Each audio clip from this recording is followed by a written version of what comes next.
computadora. Ya bueno, en primer lugar, yo quiero agradecer la invitación a todas y a todos los Lamien, los Peñi, Mari Mari Compuché. Eh, yo quiero presentarme, soy Pedro Huichalaf, yo soy vicepresidente indígena del PPD, del Partido por la Democracia, y dentro del mes de los pueblos originarios, después de haber pasado este nuevo año o nuevo ciclo indígena de todos los pueblos sudamericanos especialmente que se da en esta fecha, que es llamado Huetupantu en el caso de los mapuches, queríamos realizar esta charla de reflexión, ¿ya? Respecto, es un tema muy amplio que se llama las políticas públicas indígenas. Y para eso queremos, están presentes grandes expositores de personas que han estado en políticas públicas, en la generación de políticas públicas, y además que están en proceso, obviamente, de participar en estos temas. Por un lado tenemos a Alberto Pizarro, que es hoy día el secretario técnico de FILAC, de esta organización internacional que tiene sede en Bolivia.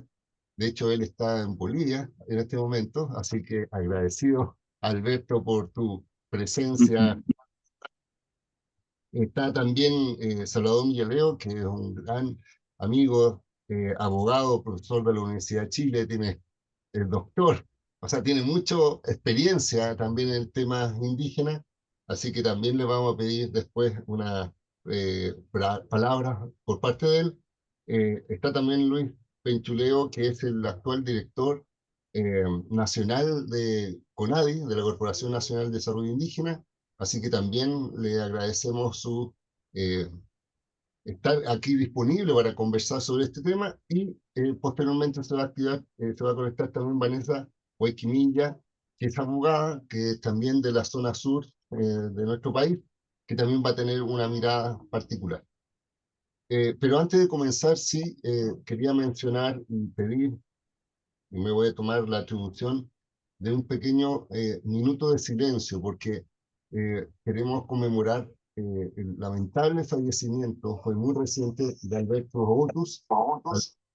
Es un Rapanui, era un Rapanui que fue alcalde de la isla, fue concejal también de Rapanui, fue presidente del Consejo de Ancianos mucho tiempo, y es por eso que antes de comenzar oficialmente esto, queremos recordarlo por su compromiso, su fuerza, por su tesón, por luchar por los pueblos originarios, especialmente por el pueblo Rapanui. Así que vamos a guardar un pequeño minuto de silencio en su nombre.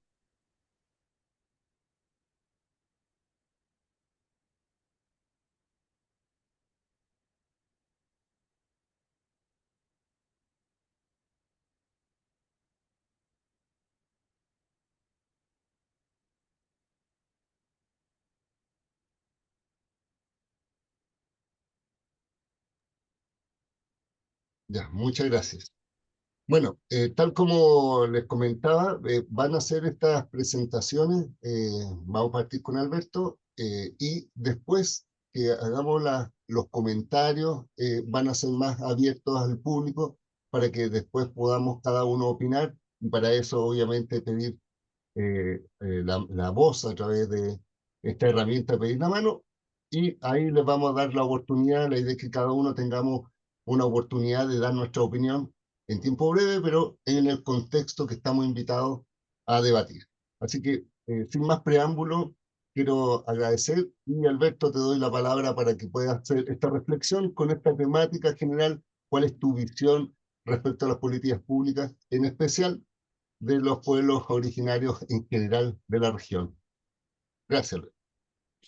Bueno, Mari Pupeñi Pulamien, Mari Mari Compuché, como bien decía acá el hermano Pedro Huichalaf, bueno, un gusto estar conectados con ustedes. Justamente cuando me contactó Pedro, la idea era poder dar una visión general, ¿no? De lo que es la situación actual de los pueblos indígenas en América Latina y el Caribe. Para eso quiero empezar por hacer una breve introducción de lo que es FILAC, para quienes no lo conocen. FILAC es el Fondo para el Desarrollo de los Pueblos Indígenas de América Latina y el Caribe. que fue creado en el año 1992 en el contexto de una cumbre iberoamericana en Madrid, España. Y bueno, ya tenemos 32 años de existencia. En mi caso, yo asumí como secretario técnico en marzo del año pasado. Y bueno, les voy a contar a grosso modo en qué consiste la labor que desarrollamos como organización internacional, Observador de Naciones Unidas.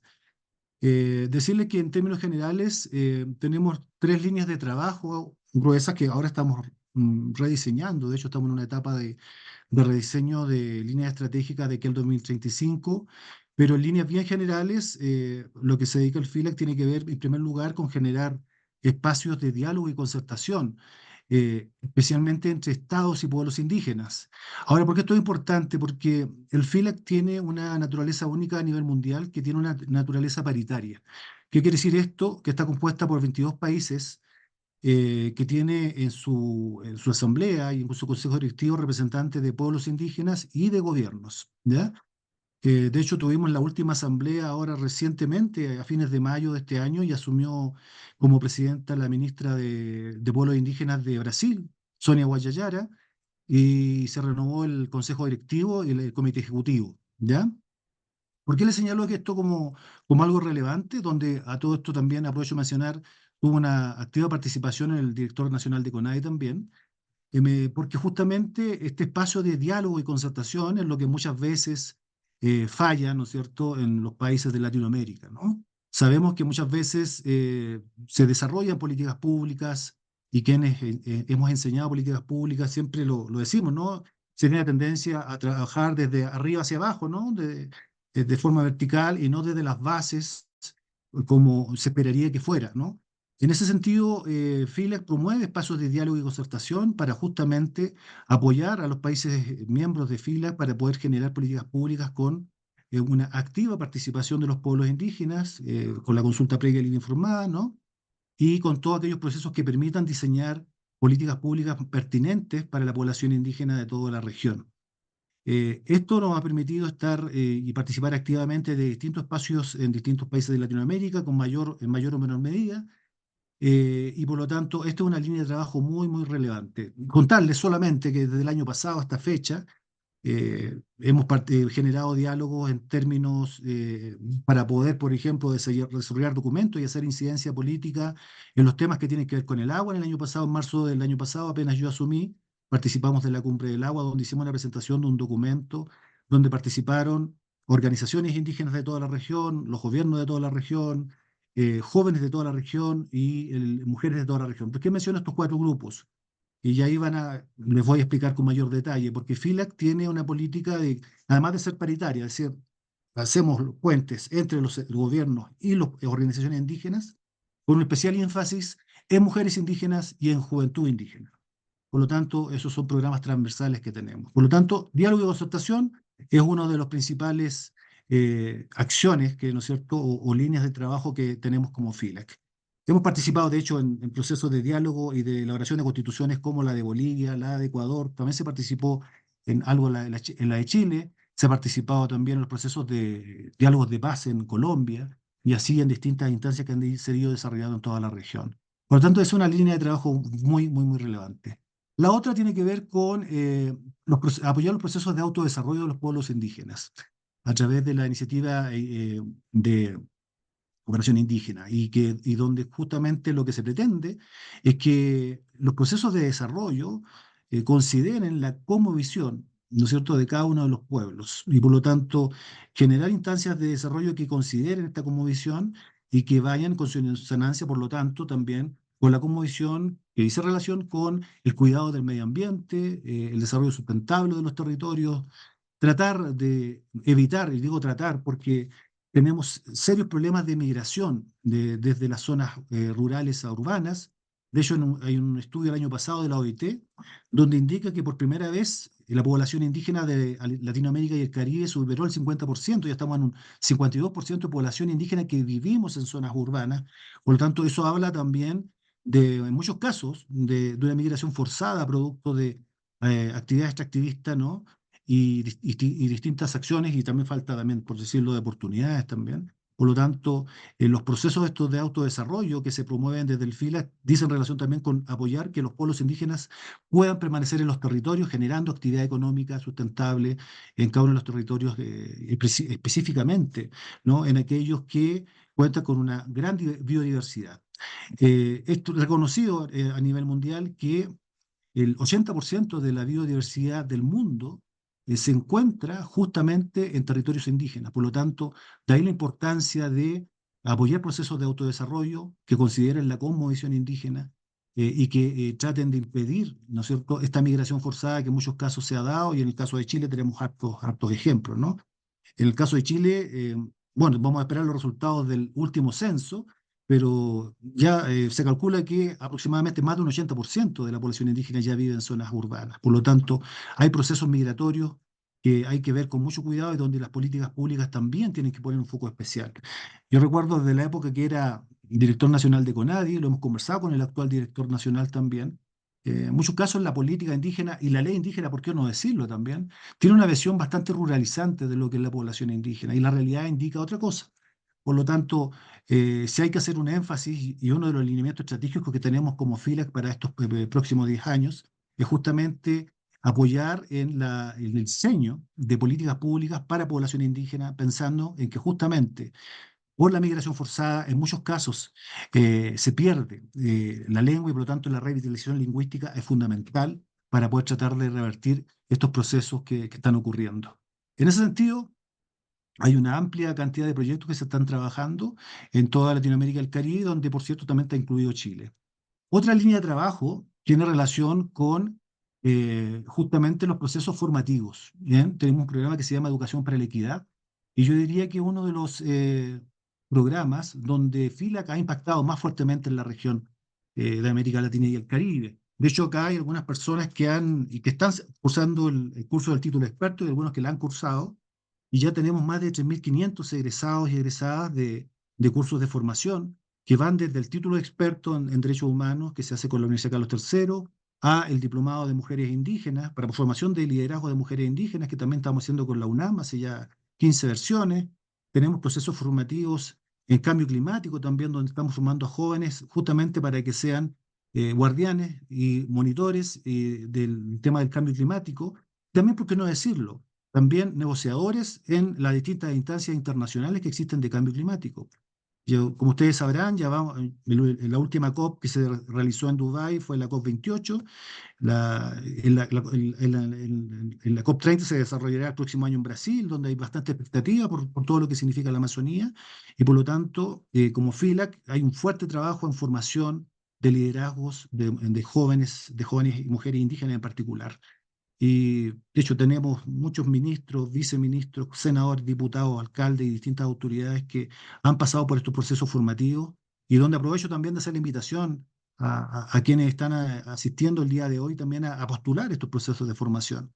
De hecho veo aquí algunos estudiantes que están conectados o que han tenido la beca y que realmente es un gran aporte para poder ejercer el liderazgo en los territorios y ejercer el liderazgo en cada uno de los países, ¿no? Conociendo experiencias internacionales con profesores de primer nivel, que justamente la idea es fortalecer, ¿no es cierto?, todas las capacidades de los líderes indígenas, justamente para incidir y para poder, en gran medida, bueno, cambiar el rumbo de lo que son las políticas públicas en cada uno de nuestros países. Sabemos que hay grave déficit, ¿no es cierto?, si uno hace un análisis en algunos de nuestros países en términos de reconocimiento constitucional, que no se reconoce la plurinacionalidad, ¿no? No hay escaños reservados, ¿qué decirlo del proceso? Acá probablemente Salvador va a detallar o va a entrar en mayor detalle en este tema del proceso frustrado que tuvimos nosotros, ¿no es cierto? Pero también hay casos de países en que han avanzado bastante en términos de institucionalidad y de políticas públicas, ¿no? También, en particular con un enfoque de género que me parece fundamental y por lo tanto es muy importante y FILAC lo que hace justamente articular para que en la región, en los 22 países que forman parte de FILAC, también existe este intercambio de experiencias que hay en toda Latinoamérica y el Caribe con todas las buenas experiencias y las malas experiencias.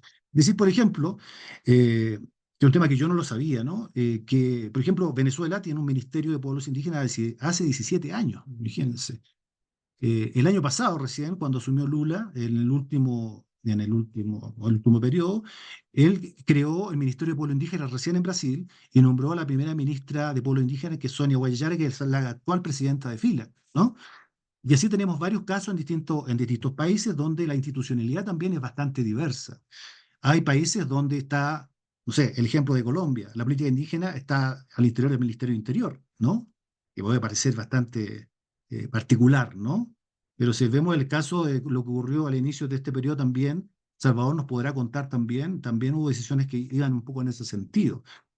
Ahora, en general, Perú, por ejemplo, yo la próxima semana estaré en una misión en Perú. La política indígena se ve desde el Ministerio de la Cultura, ¿no? Y así hay distintas orgánicas y que funcionan en distintos países, con distintos énfasis, claramente con distintos presupuestos. En el caso de Chile, bueno, ustedes ya conocen los que son chilenos que están acá presentes, que está la Corporación Nacional de Desarrollo Indígena, que se crea a partir de la ley indígena, que es el órgano, ¿no es cierto?, encargado de implementar políticas públicas en Chile indígena, y por lo tanto los grados de desarrollo, de institucionalidad, de legislación, de escaños reservados, de reconocimiento constitucional, de reconocimiento de la plurinacionalidad, es bastante diversa en Latinoamérica y el Caribe. Y por lo tanto los resultados son bastante disímiles, ¿no? Eh, bueno, acá veo que está Domingo. Domingo fue embajador en Guatemala. Guatemala es uno de los países que tiene el mayor porcentaje de población indígena, pero tiene la particularidad. Este año con este gobierno, por primera vez hay autoridades indígenas, ministros y viceministros indígenas. Imagínense. O sea, Guatemala, con toda la historia que tiene, con el porcentaje altísimo de población indígena, recién ahora, con el gobierno actual, recién ahora tiene representación indígena en el Ejecutivo.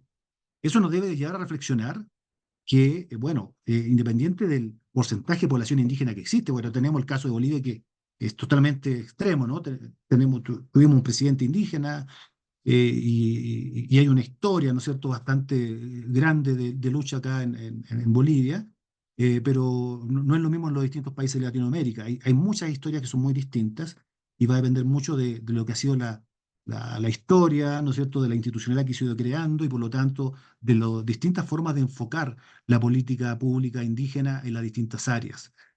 Solo para dar un ejemplo y para ir cerrando esta parte. Por ejemplo, estamos trabajando ahora, bueno, trabajamos en varias áreas. Yo le acabo de decir que trabajamos tres grandes áreas, ¿no? Área formativa, proyectos y el tema de diálogo y concertación. Pero en particular en el área de proyectos estamos trabajando fuertemente en lo que es salud intercultural. Y por ejemplo, la salud intercultural se enfoca de una forma completamente distinta en los distintos países de Latinoamérica. Por ejemplo, en Bolivia tiene una forma, de hecho hay una directora de salud intercultural que tiene bastante poder al interior del Ministerio de Salud. Sabemos que en Chile ha habido algunos avances, ¿no? Desde la época de Bachelet I, que empezó a trabajar fuerte el tema de la salud intercultural, pero todavía están, yo diría, en ciernes la creación de políticas públicas en salud intercultural. Y el caso de Perú es completamente distinto. Es bastante diferente la forma en que se aborda, ¿no? Se aborda más bien desde el punto de vista de la difusión de la salud pública general a la población indígena, pero no se considera, ¿no es cierto?, lo que es el conocimiento ancestral, la salud y cómo esto se traduce en políticas públicas para la población. Son distintas formas de enfocarlo, ¿no? Eh, por lo tanto, la forma de diseñar política pública cambia mucho en cada uno de los países y por lo tanto el nivel de avance es bastante distinto. Por ejemplo, en el tema de la consulta previa libre informada, sabemos que Chile ha podido avanzar en el último tiempo, ¿no es cierto? Pero hay países que llevan muchas ya décadas, ¿no? Como Colombia, en procesos de consulta, ¿no? Por lo tanto, la situación es bastante difícil. Ahora yo les hago una invitación, aprovechando de que visiten la página web del FILAC, visiten y se sumen a las redes sociales. Continuamente estamos informando las acciones que estamos realizando y estamos trabajando también bastante fuerte en lo que es la cooperación sur-sur. De hecho, estamos elaborando proyectos justamente para conocer experiencias de política en otros países y los países hagan intercambio de experiencias, lo que ha dado muestras de muy buenos resultados a nivel internacional. Y bueno, y antes de cerrar, mencionar lo que dije al inicio. Todo lo que hacemos en FILAC tiene un enfoque de género, por lo tanto tenemos una red de mujeres indígenas muy fuerte en toda Latinoamérica y el Caribe, con personas como la misma Rigoberta Menchú, Otilia Lux, Mina Cunningham, mujeres que son lideresas muy, muy reconocidas que participan de la red y en todos los países de Latinoamérica y el Caribe, por lo tanto también extender la invitación a aquellas lamien que están acá presentes el día de hoy, también que se sumen a estas redes. Por cierto, también trabajamos muy fuerte con jóvenes indígenas, también invito a los jóvenes que están acá presentes que tomen contacto conmigo o a través de las redes también para poder sumarse a esta red de jóvenes indígenas que es bastante potente. El año pasado, por ejemplo, fue bastante protagónica en la COP28, ¿no? En los diálogos que se generaron, y estamos preparando también, junto con los jóvenes indígenas, hacer incidencia política en lo que es la COP de Biodiversidad de Cali de octubre de este año, donde los jóvenes indígenas también están teniendo una gran relevancia. Por lo tanto, eso en grosso modo, ¿no es cierto? A grosso modo es lo que yo les quería contar. Y bueno, invitarles a que se informen de lo que estamos haciendo. Yo disponible también a que se comuniquen conmigo para, si quieren saber más acerca de FILAC y también de los posibles proyectos que se puedan desarrollar, ¿no es cierto?, en cada uno de los países miembros. Así que muchas gracias, Pedro, por esta invitación. Muchas gracias, Alberto, por toda tu explicación. Yo creo que muchos de los que estamos acá también nos incentiva esta visión que se está realizando a través de este organismo internacional del cual tú eres el secretario técnico. A mucha honra también para Chile, porque es una presencia activa de nuestro país.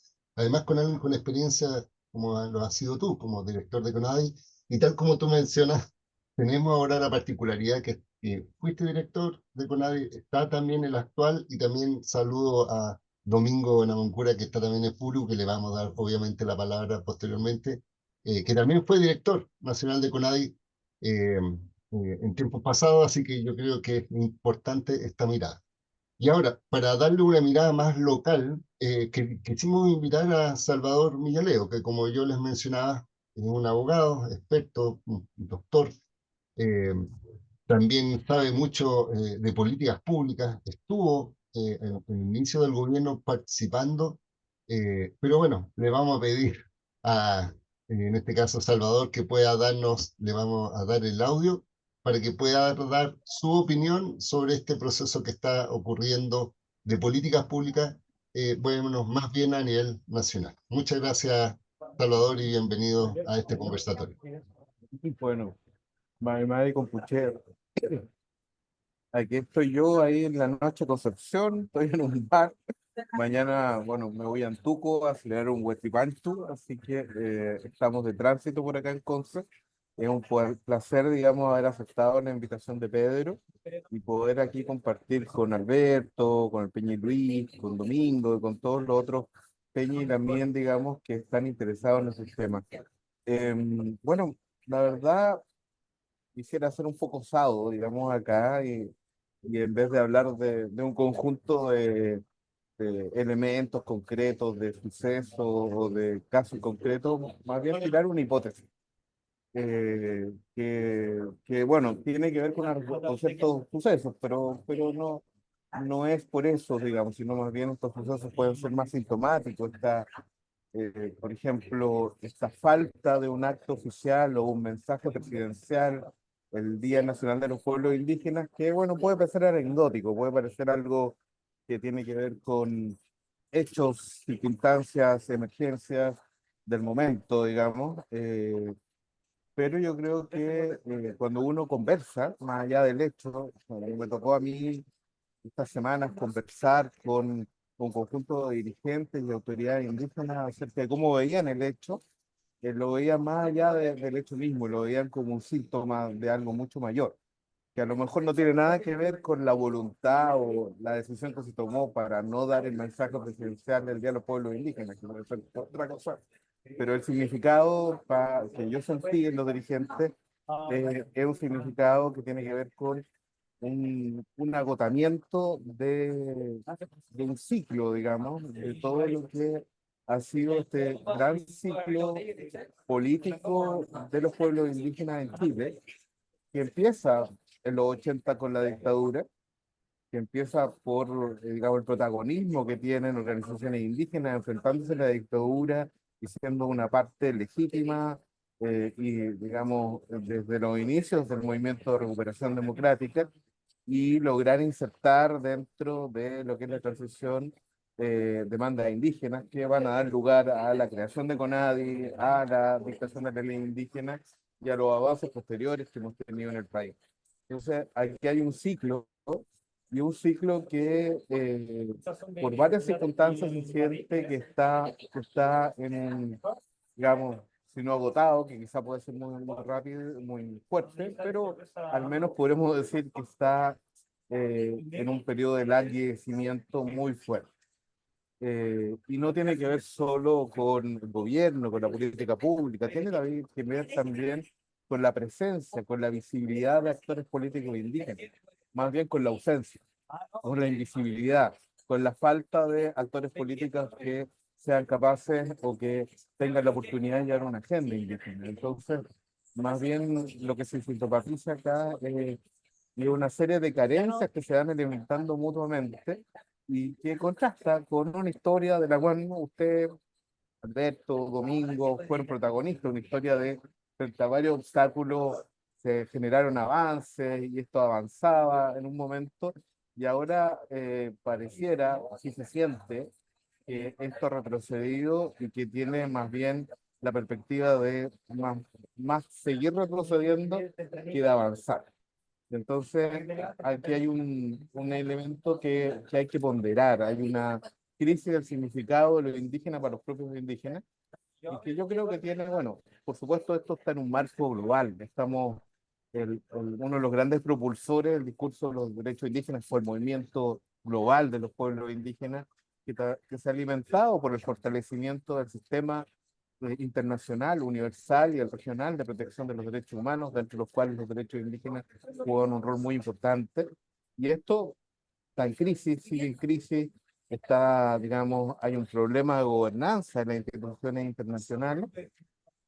Y en el mundo, más bien, lo que está manifestándose es una crisis de representatividad que están aprovechando fundamentalmente las fuerzas populistas más conservadoras, dentro cuya agenda está, digamos, un discurso de identidad hegemónica que trata de eliminar lo que es diferente de lo distinto, principalmente los migrantes y también en el caso de los pueblos indígenas. Entonces está avanzando en el mundo un discurso antiderechos colectivos, antidiversidad, y los pueblos indígenas estamos siendo víctimas de eso. Eso como factores internacionales. Evidentemente, esto uno lo contrasta con una serie de países que ustedes mismos mencionan o van a mencionar, que tienen fortaleza y que siguen adelante con su agenda de derechos indígenas, y que ya nos lleva a lo local. ¿Qué pasa acá? Que nosotros estamos languideciendo tanto. Aquí hay algo, por supuesto, política pública, pero también creo que es necesario plantear una autocrítica a lo que son los actores políticos propios de los pueblos indígenas, que no hay un discurso, no hay, digamos, narrativas que nos estén llevando, que nos tengan organizados, movilizados, que nos permitan, digamos, generar una agenda y persuadir de esa agenda en el sistema político, insertarnos con lo difícil que es, y ustedes lo saben sumamente bien, los que han estado en el Estado, digamos, pero ahora el discurso mismo de parte de los actores indígenas está bastante abajo. Que no hay hitos, más bien hay una defensa un poco agónica, por ejemplo, de ciertos hitos anteriores, como la ley Larquenche, que está bajo sitio, en fin, no existió el hito, existió más bien un fracaso de un reconocimiento constitucional, y que sabemos que los republicanos tienen en su agenda, por ejemplo, poder despacharse en cuanto pueda la ley indígena, que por ahora no pueden, ojalá no puedan, pero lo están poniendo como un centro de su agenda. Entonces, no hay muchos logros que mostrar ahora. Eh, Ahora, por ejemplo, podemos esperar quizá el tema de la ley de patrimonio, que finalizó una consulta muy interesante, creo que es la primera consulta nacional que termina, digamos, y que avanzaría en derechos después del fracaso constituyente, y eso puede ser una esperanza, un legado, y veamos qué pasa con los resultados de la Comisión, digamos, de Paz y Entendimiento. Pero claramente, del lado de los actores indígenas, uno no ve estrategias claras que puedan decir aquí, si nos vamos por este curso, digamos, si perseguimos tales objetivos, vamos a seguir avanzando. Chile tiene un problema que otros países ya han resuelto hace mucho rato, que es que tiene una tremenda división ideológica acerca de cuál es el rol y, digamos, cuál es el derecho a existir de la política indígena, y donde además la institucionalización que ha tenido la ley indígena CONADI todavía es, es sumamente frágil como para estar amenazada y, digamos, como para soportar los posibles embates de estos discursos populistas de extrema derecha, antidiversidad. Por otro lado, el Estado se manifiesta, digamos, como no fácil, digamos, para el aprendizaje respecto a sus propios errores, y en ese sentido la fragilidad permanece en lo que hace el Estado en materia indígena. Eso lo podemos ver en la consulta indígena todavía, todo lo que está pasando en el norte con el litio, la falta de prevención de los conflictos. Me parece sumamente ilustrativo de cómo el Estado nunca aprende, de que incluso en comunidades bastante más dialogantes, por ejemplo, que los mapuches, no logra, digamos, establecer términos equitativos y de diálogo para prevenir conflictos que eran absolutamente susceptibles de prevención. En fin, creo que ahí falta un aprendizaje fundamental.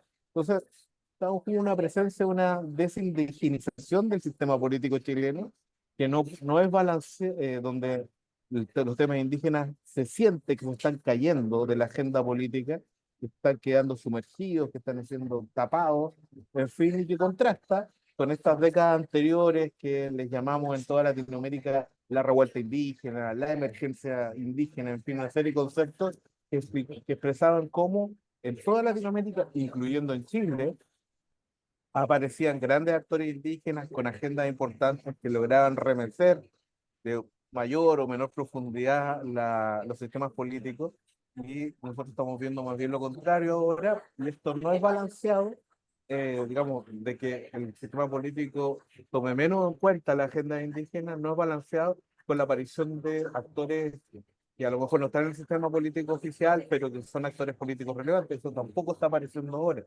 Tenemos un vacío de liderazgo, mi esposo. Entonces, creo que bueno, quiero tirar esos elementos, eh, para que lo discutamos, una hipótesis provocadoras que a lo mejor son falsas o son medias falsas, no sé cómo ustedes quieran, pero para alimentar la discusión. Así que lo tiro porque en realidad mi pregunta más bien es cómo salimos de esto, cómo lograr revertir esto, cómo lograr volver a inyectarle energía, poder, fuerza, Nehuen, digamos, a la política indígena y sobre todo a la perspectiva de poder que tienen los mismos pueblos indígenas.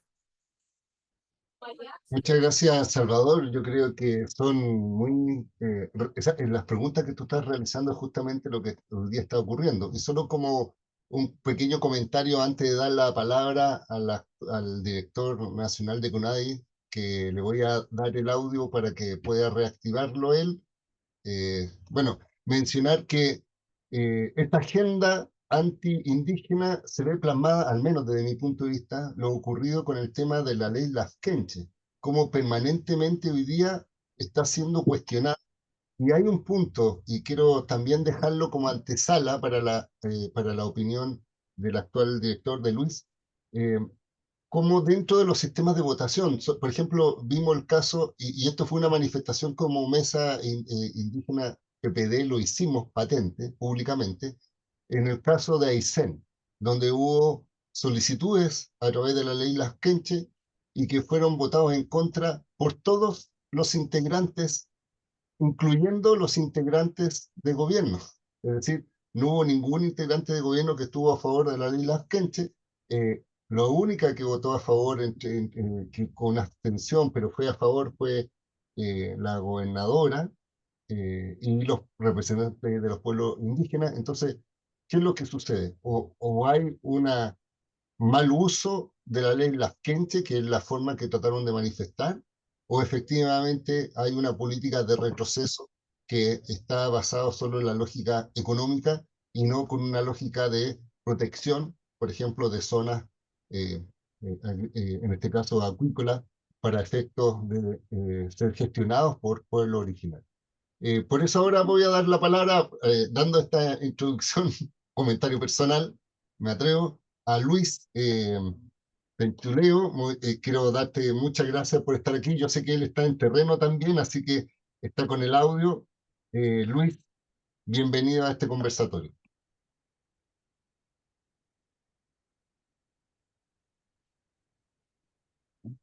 Mari Mari No, Pupeñi, Mari Mari Pulasmian, no sé si me escuchan bien, pero eh, acabo de llegar a un lugar donde tengo un internet un poco más estable, así es que yo al menos lo escucho bastante bien. Primero quiero agradecer la invitación y no solamente agradecer la invitación, sino además agradecer la instancia de poder conversar sobre estos temas que tanta falta hacen, sobre todo por el contexto político que están viviendo las causas indígenas, particularmente en Chile, ¿verdad? Así es que muy agradecido de poder compartir y debatir también sobre varios puntos que ya tanto el Peñi Alberto como el Peñi Salvador han planteado. Pero también quiero aprovechar de saludar eh, a la vicepresidencia indígena del PPD y también a Domingo Namoncura, que creo que también está conectado y que también fue un actor relevante de la política indígena, dado que también estuvo un paso por CONADI, lo mismo que Alberto. Yo estaba escuchando atentamente, a pesar de que en algunos puntos perdí la conexión, pero creo que capté gran parte de lo que decía Alberto y logré afortunadamente escuchar toda la intervención de Salvador. Yo quiero referirme particularmente a 5 puntos y como punto final voy a tocar la ley Lafkenche ya que es lo más contingente. Primero, yo coincido con el diagnóstico que decía Salvador respecto del contexto político que hoy día vive la causa indígena a nivel nacional y que hoy día se expresa en el ataque que tiene la ley Lafkenche, pero que comenzó antes, comenzó en el proceso constituyente, en el primero y en el segundo. ¿Ya? Y que como resultado de eso, se generó un contexto que cambió radicalmente para el tema indígena. Partimos los temas indígenas muy en alto, eran parte de la agenda política después del estallido social y que se expresaron durante todo el proceso previo y durante el proceso constituyente. eh, y después de eso, después del 4 de septiembre, yo creo que es el punto de inflexión, el punto de quiebre en donde se comienza bueno, a partir del resultado que tiene ese plebiscito de salida del proyecto de propuesta constitucional, y donde después de eso las causas indígenas prácticamente desaparecen de la escena política, ¿ya? Y yo diría que finalmente nos quedamos en los temas indígenas, los que siempre hemos estado en los temas indígenas, y dejó de ser una moda, porque se enarbolaron muchas banderas y mucha gente enarboló, muchos sectores también enarbolaron las banderas del movimiento indígena, pero después de eso se abandonaron completamente. Eh, y se instalaron discursos que hoy día siguen muy presentes y que han permeado mucho la sociedad y el ciudadano común y corriente respecto de que los pueblos indígenas, por ejemplo, es un sector privilegiado del país. ¿Ya? Que ser indígena en Chile es ser privilegiado, ¿ya? Porque se instaló en el inconsciente colectivo de que si eres indígena tienes un montón de beneficios del Estado y por lo tanto, por otro lado, se genera también esta suerte de que mucha gente quiere ser indígena y los números de CONADI así lo avalan porque se han multiplicado las solicitudes de la acreditación de la calidad indígena porque todo el mundo quiere ser indígena, a pesar de que existe este rechazo, pero con esta idea errónea de que ser indígena implica un privilegio y que va a tener muchos derechos respecto a que otras sociedades no tienen. ¿Ya? Eh, y eso se dio en un momento bien especial, único quizás en la historia chilena, en donde se tuvo la posibilidad de dar el gran salto en materia de derechos, de correr el cerco en materia de los derechos indígenas y ponernos en un estándar internacional. Lamentablemente eso no se logró, pero al mismo tiempo ese momento político histórico llegó lamentablemente, yo diría, en el peor momento político del movimiento indígena. ¿Ya? Porque yo creo que todos coincidimos en que el movimiento indígena, no de ahora, sino que ya hace un par de años, está en su peor momento. Estamos ante una ausencia de proyecto político, estamos ante la ausencia de organizaciones más transversales, más grandes, que tengan detrás un proyecto político y que tengan una agenda en materia indígena. Hoy día vivimos una especie de, de, de, de esparcimiento del movimiento indígena que no está en estas grandes organizaciones como fue en su momento ALMAPU, como fue en su momento la misma identidad Lafkenche, como fue en su momento o Almapuhuen, por decir algunos. Hoy día no tenemos organizaciones de ese carácter, tenemos más bien un movimiento que está atomizado en la comunidad, en la propuesta o en la demanda particular específica respecto de un proyecto en particular. Entonces, finalmente, como que se ha aumentado esta relación clientelar asistencialista, y hoy día ese es el movimiento que en su gran mayoría hoy día existe y que demanda al Estado una determinada política pública, pero que queda satisfecha en general si es que se da o no la X cantidad de recursos, se aprueba tal o cual proyecto, pero finalmente no estamos pensando en la estructura. ¿Ya? Eso yo creo que como contexto general y como telón de fondo lo que hoy día genera hoy día o se dan la distinta instancia en donde se cambia la política o donde se da la dinámica de la política indígena. Y por otro lado, eh, hay que hacer un análisis respecto de qué condiciones tiene el Estado hoy día para responder a los desafíos que plantea un cambio de la realidad indígena. Y ese cambio de la realidad indígena, si uno lo mira en la perspectiva de 30 años, a propósito de que el año pasado conmemoramos los 30 años de la ley indígena, y uno puede ver que esa realidad indígena cambió, pero radicalmente. ¿Ya? El año 93, cuando se promulga la ley indígena, eh, los datos decían de que más o menos el 5 o el 6% de la población del país era indígena. ¿Ya? Y que eso llevado a número significaba alrededor de 600.000 personas aproximadamente. 30 años después, tenemos una población indígena que es casi el 13% y que en términos de número son casi 3 millones de personas las que hoy día se consideran indígenas. ¿Ya?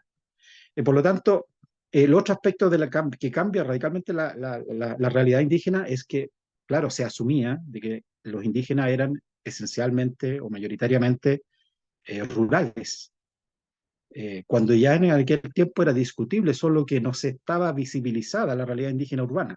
Y hoy día es abiertamente de que tenemos sobre el 70% de la población indígena que es urbana y un 30% rural. O sea, totalmente distinto a lo que se creía 30 años atrás.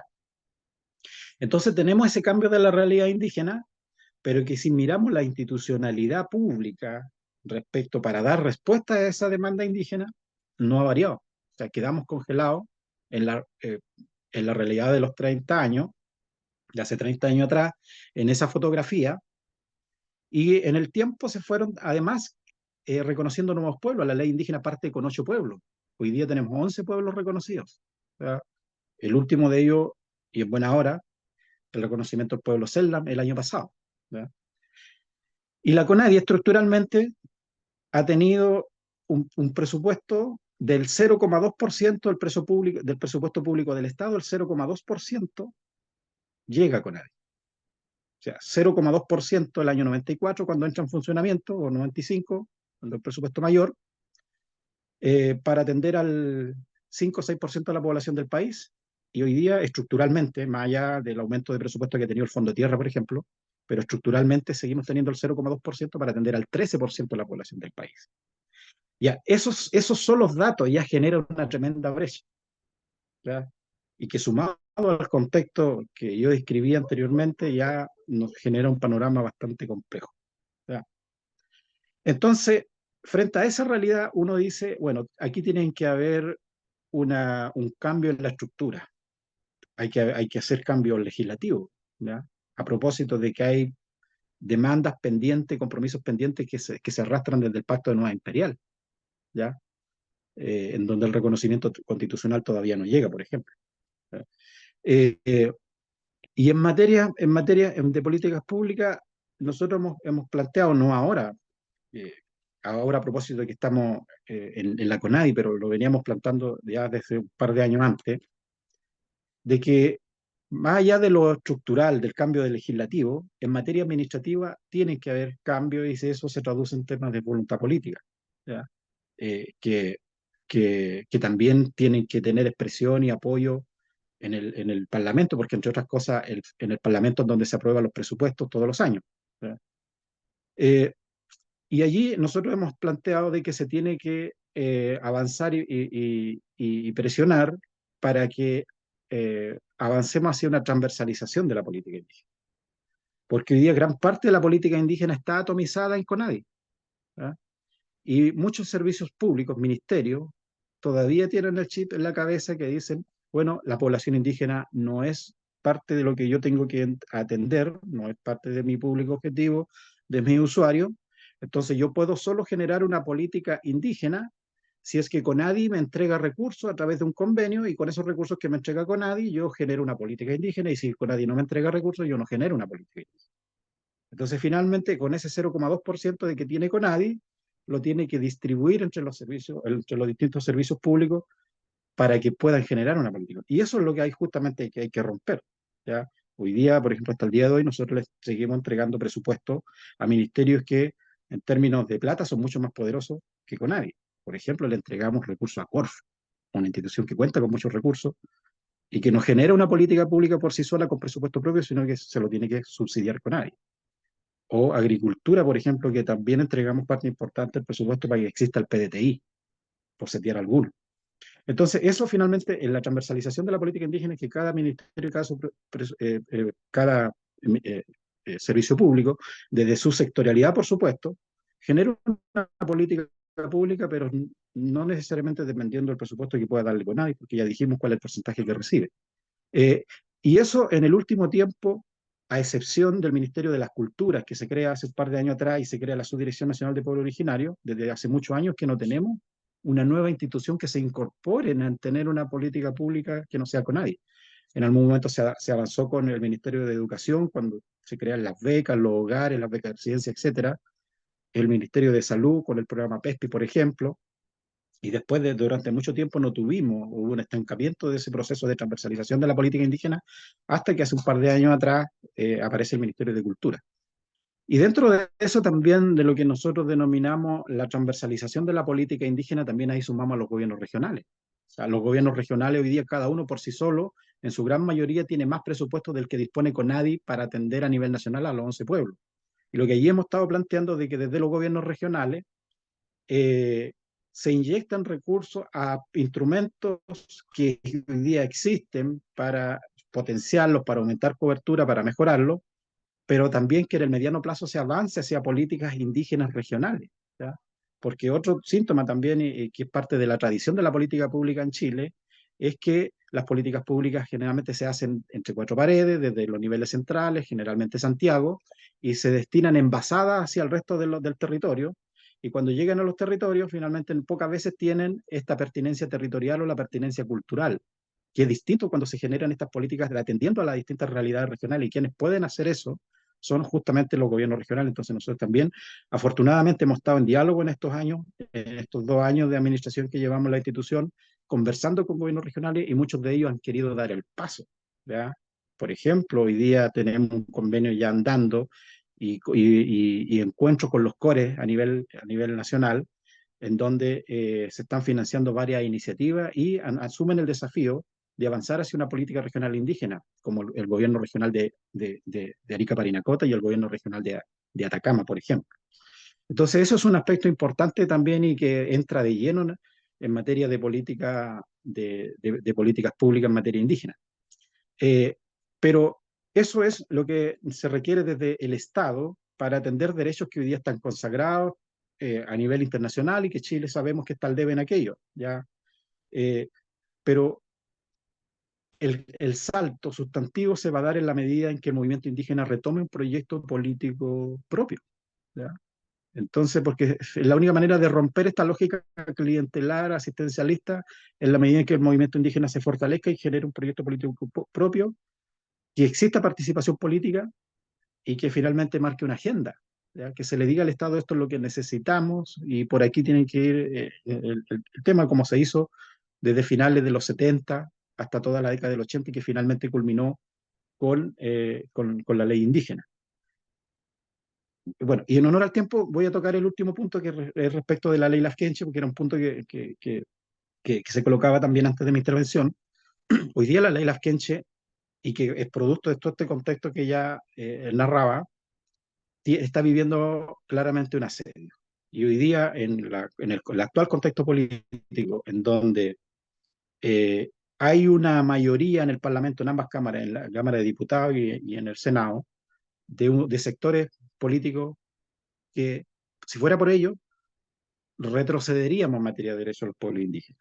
Y la ley, hoy día la ley Laskenche, hay una moción parlamentaria desde hace un tiempo atrás que lamentablemente yo temo que va a avanzar, en donde no solo se busca una modificación para mejorar la ley, sino que también hay intereses y hay ciertos sectores de derecha y extrema derecha que van a aprovechar la oportunidad no solamente para modificar la ley Lafkenche en el sentido positivo y que termine beneficiando en términos de política pública, sino que además van a querer hacerla retroceder y en el fondo eliminar los dientes que hoy día tiene la ley Lafkenche como los efectos suspensivos, por ejemplo. ¿Verdad?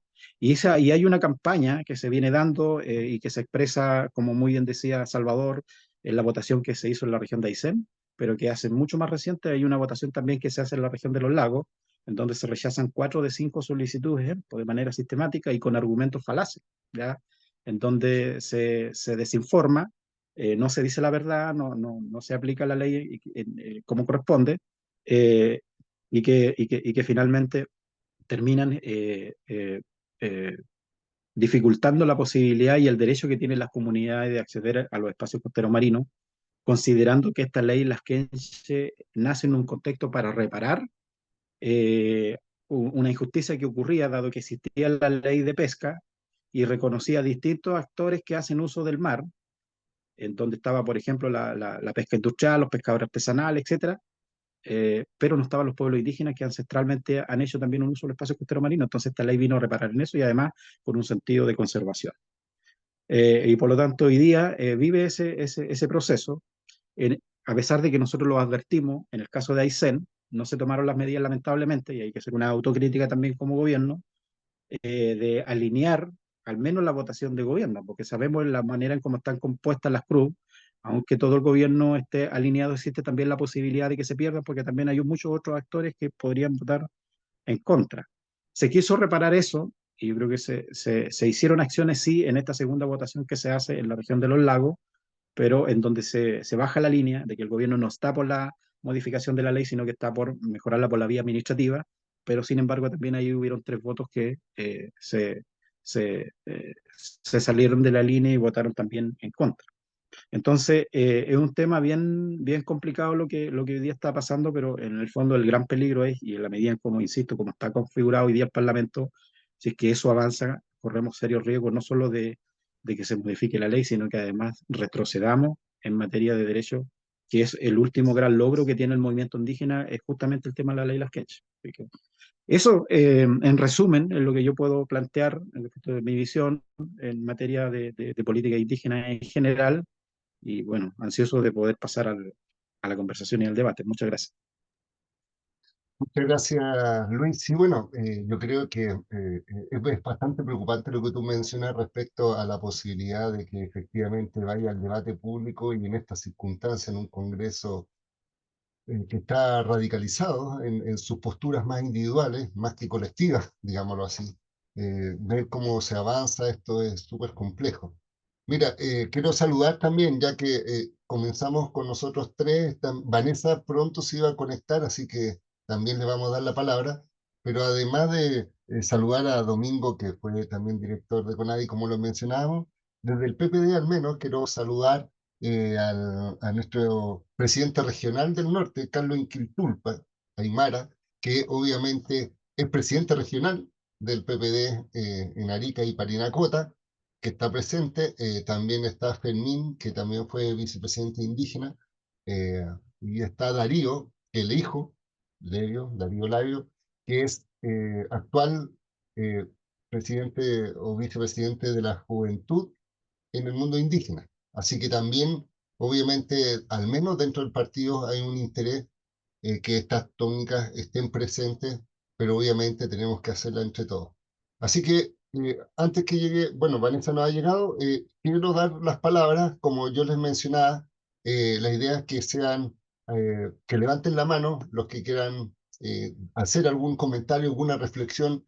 La idea es que sea algún comentario que pueda ser transversal a las tres visiones, tanto de Alberto, que fue una visión más amplia, bueno, Salvador, que tuvo una hipótesis inicial para esta discusión, y agradecer también nuevamente, Luis, por tu presencia, porque en el fondo demuestra una proactividad y obviamente esta transparencia también para plantear estos temas. Así que los que quieran dar una opinión, por favor, levanten la mano, o si no, yo les doy la palabra, no sé, Domingo, Carlos o quien lo requiera. Así que desde ahora están los espacios para que puedan pedir el- eh, la palabra. Y bueno, y saludar, perdón, a doña Elisa de Leal también, que es presidenta comunal de Viña del Mar del PPD, que gracias, doña Elisa, por estar presente. Ya, vamos a darle la palabra a Carlos Inquiltupa, presidente regional Arica y Peranio de Cota. Carlos. Hola, hola, ¿qué tal? Muy buenas noches. A mis Saraques, Gilatanaka, Cuyacanaca, ¿cómo están, hermanos y hermanas? Eh, Voy a tratar de ser lo más sucinto posible. Lo siguiente, felicitar en primer lugar por el conversatorio. Están grandes líderes acá conversando sobre la temática indígena. Yo solamente quisiera ir de lo macro a lo micro. Eh, Creo que nuestro continente, como pueblos indígenas del llamado Abya o América, eh, creo que tenemos que dar un paso, que es liberarnos del proceso eh, en el aspecto mental del colonialismo. ¿Por qué? Primero, tenemos riquezas naturales, tenemos una visión del mundo muy compartido en lo sustantivo, tenemos ciencia y tecnología, tenemos cultura. En consecuencia, seguir eh, llorando o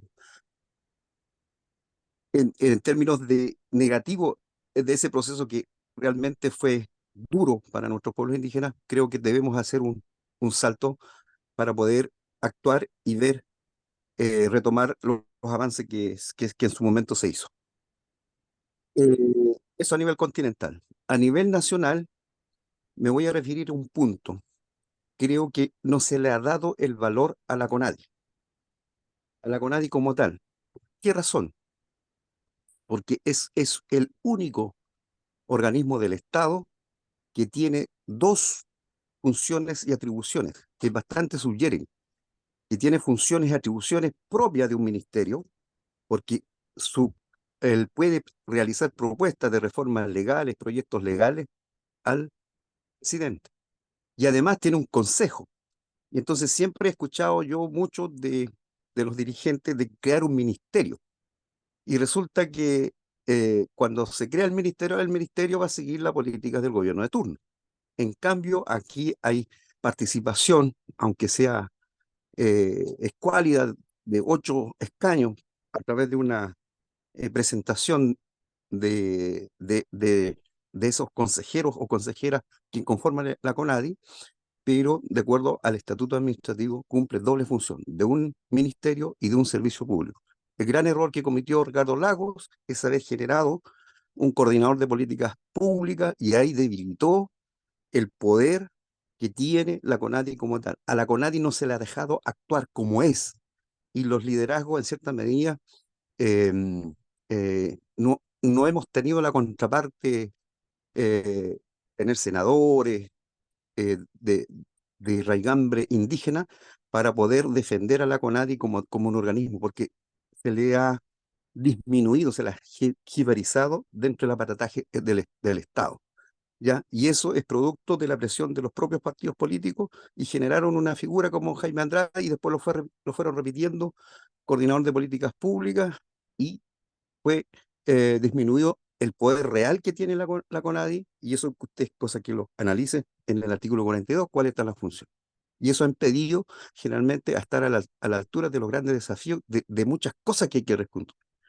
Eso a nivel nacional. Y a nivel local, desde el punto de vista ya más aymara, mucho se parte de la base de que el pueblo aymara está 100% y por lo tanto es llegar y empezar nomás a generar políticas. La realidad es que el pueblo aymara, a través de la política de Estado de Chile, prácticamente se barrió. No existe, hoy en día, no existe la estructura social del pueblo aymara. O sea, no existe un Gilacata, por ejemplo. Cosa que sí hay autoridades mapuche, por ejemplo.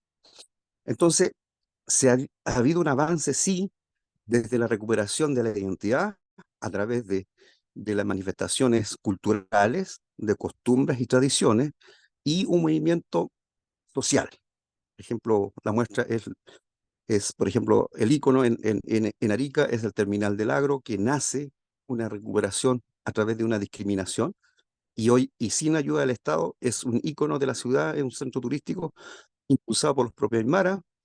El carnaval con la Fuerza del Sol, bailan más de 17.000 bailarines con identidad indígena y también afro.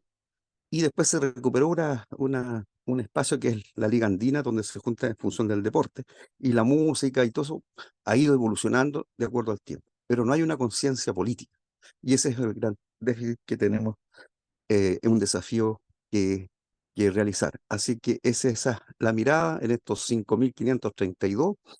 Creo que es importante retomar, como decía el director de la CONADI, que no hay un proyecto político, que ese proyecto político de los pueblos indígenas tenemos que reconstruirlo. Creo que en los años 90, cuando nació Aucán Wilcamán, llenaba páginas de los principales medios de comunicación, y la sociedad apoyó, la sociedad que no es indígena apoyó, pero hoy en día con el tema del del cambio constitucional, nosotros quedamos desprestigiados como pueblo indígena con el tema del plurinacionalismo, con el tema de la doble justicia, etcétera, etcétera. Entonces, por lo tanto, tenemos que generar una estrategia en el sentido de decir, ¿sabe qué? Nosotros como indígenas somos un aporte para el Estado, somos un aporte para el país, y por lo tanto, nuestra demanda no es solamente para el beneficio de los propios indígenas, sino también para la sociedad en su conjunto. Eso quería señalar. Muchas gracias. Muchas gracias, Carlos. Mira, llegó también Vanessa Guayquimilla, que, como yo le decía, abogada, que también le vamos a dar la palabra ahora, pero yo quería hacer una pequeña reflexión también respecto a lo que se ha mencionado, y esta lógica de entender que supuestamente los pueblos originarios somos privilegiados. Yo creo que fue la herramienta que tuvieron en el proceso constituyente para justamente utilizarnos como noticias falsas para radicalizar la discusión y obviamente provocar el fracaso del proceso constituyente. De hecho, personalmente, como vicepresidente indígena del PPD, estuvimos conversaciones en el primer proceso y en el segundo, particularmente con el representante del, imagínate, pasamos de 11 eh, constituyentes a uno en el segundo proceso, y en ese uno, con quien tuvimos harta conversación, él mencionaba que al final él tenía la esperanza de que la derecha, principalmente la más radical, tuviera espacios de diálogo y conversación, pero al final no quiso apoyar absolutamente nada y utilizaba este argumento de los privilegios, de esta doble derechos de justicia propia, de territorio propio, de autonomía, de división del país, y obviamente sabemos que el resultado fue negativo y obviamente generó y genera hoy día una desafectación de las políticas. Vanessa, te voy a dar el audio para que puedas eh, eh, saludarnos. Por favor, confirma que tienes audio. Sí tengo audio. Ya, así que te damos estos minutos agradecido por tu presencia. Gracias, yo sé que también está en la región de los lagos, ¿cierto, Vanessa? Los ríos. Los ríos, perdón, los ríos, porque el director estaba ahí en Chiloé, en este caso Salvador está en Concepción y Alberto en Bolivia, así que estamos todos distribuidos. Así que gracias, Vanessa, te damos la palabra. Bueno, buenas noches, Punmay, Mari Pulamien, agradecer la invitación y saludar a los exponentes porque cada uno tiene una trayectoria y una incidencia en distintos ámbitos que se valora, y saludar también a la audiencia, por cierto. Bueno, como usted me presentó, mi nombre es Vanessa Guayquimilla Pinochet, y bueno, yo soy abogada, me he especializado, también me hizo clases en la mía en Salvador Millaleo en el postítulo y diplomado que hace la Universidad de Chile en Derecho Indígena. He litigado en causas indígenas, más bien en tribunales de la región de los ríos. He tratado temáticas bien jurídicas como la terminación de los contratos de 99 años.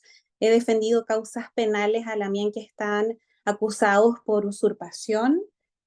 También he invocado el convenio 169 y los derechos y los tratados internacionales como la Declaración de las Naciones Unidas en causas en recursos de protección, haciendo alusión a la consulta como punta de lanza y también a los derechos del territorio, más bien basándome en los tratados internacionales, en los derechos humanos y en el bloque de constitucionalidad, porque todos estos derechos han sido ratificados por el Estado de Chile, y más bien por la preeminencia de ese derecho humano. Actualmente también estoy cursando, aprovecho de saludar ahí a, a don Alberto, porque también estoy cursando en FILAC el diplomado de pueblos indígenas en derechos humanos y cooperación internacional, y donde también se ha enriquecido bastante la discusión. Soy una mujer mapuche, además de esos estudios, creo que soy una mujer que vivió el despojo porque no me crié en comunidad, que ha sido toda una tarea para mí y una sanación, lo digo así como mujer mapuche, reconstruir mi identidad y mi forma de ser, de pensar, de sentir, es como nacer de nuevo, digamos. Porque ha sido difícil la historia. Mi abuela trabajó como maestra normalista, yo me crié con ella y he empezado a reivindicar esa raíz. Pese a no haberla tenido, el llamado de la tierra y de la Mapu siempre es potente y uno siempre vuelve a su raíz y a su origen. Me he vinculado con el territorio de Panguipulli y de Lanco, de varios sectores, y también, por cierto, algunos me conocen por alguna carrera política que tuve y que también me encanta. De hecho, la temática de hoy día es la política indígena. Y creo que, bueno, es un tremendo tema. Partiendo por nuestra propia cosmovisión, nosotros hemos sido seres políticos por naturaleza, por lo que le tocó a nuestros ancestros vivir. Yo me acuerdo de la historia de mis abuelos que parlamentaban, que iban al juzgado de indios, que peleaban por el camino. Provengo de un territorio donde hubo mucha resistencia, donde se vivió lo que todos sabemos, un genocidio. Y desde ahí se hacía política, y la política indígena para defender nuestros derechos, para defender los territorios y para defender lo que es el mapuche en sí. Y bueno, conocido, como ustedes saben, son más historiadores quizás que yo soy más del ámbito jurídico, los parlamentos, y actualmente seguimos, cuando voy a los territorios se sigue, está la discusión de cómo poder, por ejemplo, que el derecho internacional y el Estado de Chile, los estados coloniales reconozcan los tratados que firmó el Estado chileno con la nación mapuche. Ahí fueron actos políticos los tratados, como el Tratado de Tapigüe, de reconocer la línea divisoria, por ejemplo. Eh, Creo que el pueblo mapuche tiene ancestralmente mucho potencial político, y creo que en este momento de la historia, donde sabemos que estamos en un escenario adverso por muchas amenazas, bueno, amenazas externas, principalmente lo que tiene que ver con el extractivismo y esta forma de ver a la tierra como un objeto mercantil y dividir, ¿cierto?, para obtener ganancias solamente y no verla como un todo, no verla como la vida, ¿cierto?, la vida misma como un todo, coincidente también con este derecho humano, por traducirlo de alguna forma jurídica, a vivir en un medio ambiente libre de contaminación. como tener un derecho a la vida, ¿cierto? Que la vida no se condice sin el territorio. Son visiones muy diferentes. Entonces, la política indígena que nosotros podemos hacer es muy distinta a la visión que se tiene desde el otro lado de la vereda.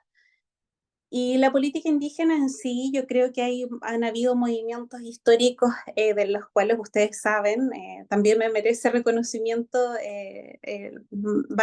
varias personas que han intentado incidir en políticas, varios movimientos, y que han logrado avanzar, han logrado incidir, pero no es suficiente porque el negacionismo ha sido mucho, la discriminación eh, ha sido muy fuerte.